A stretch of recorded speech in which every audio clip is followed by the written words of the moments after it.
Welcome to healthy food kitchen. நம்ம இன்றைக்கி வந்து நொங்க வச்சு ரோஸ் மில்க் செய்ய போகிறோம்.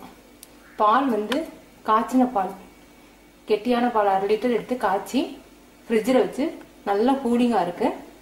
காய்ச்சாத பால் யூஸ் பண்ணாதீங்க, காய்ச்சின பால் தான் நல்லாயிருக்கும்.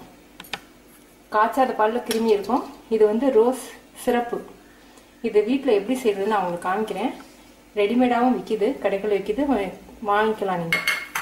சப்ஜா விதை 1/2 மணி நேரம் ஊற வச்சுருக்கேன்.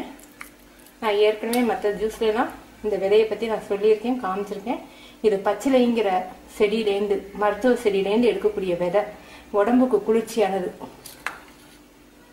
நொங்கு சம்மரில் வந்து எல்லாருக்குமே உடம்புக்கு ரொம்ப நல்லது. பாடி ஹீட்டை குறைக்கும். எப்படி செய்யறதுன்னு இப்போ பார்க்கலாம்.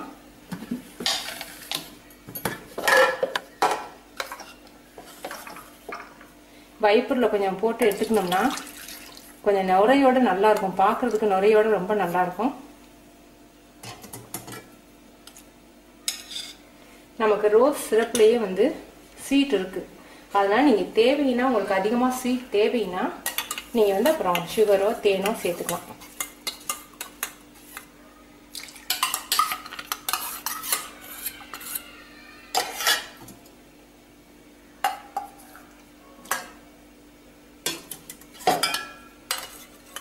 நம்ம சும்மாவும் மிக்ஸ் பண்ணி வைக்கலாம், ஆனால் ஒன்றும் சேராது, நல்லா ஒன்றும் சேராது. வைப்பரில் போட்டு எடுக்கிற மாதிரி ஒன்றும் சேராது.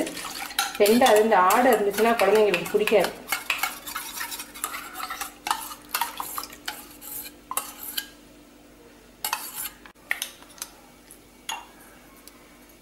சப்ஜா விதையை ஆட் பண்ணிக்கோங்க.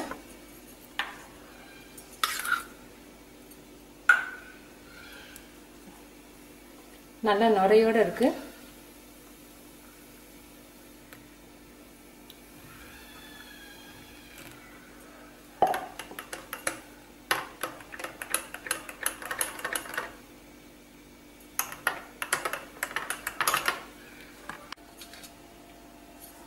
இப்போ நம்ம வந்து நொங்கு கட் பண்ணி வச்சுருக்கோம்.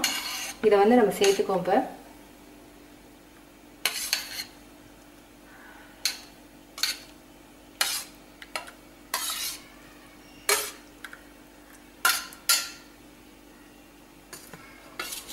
சூப்பரான நொங்கு ரோஸ் மில்க் ரெடி. நீங்கள் செஞ்சு பார்த்துட்டு உங்கள் கமெண்ட்ஸ் எனக்கு சொல்லுங்கள். தேங்க்யூ.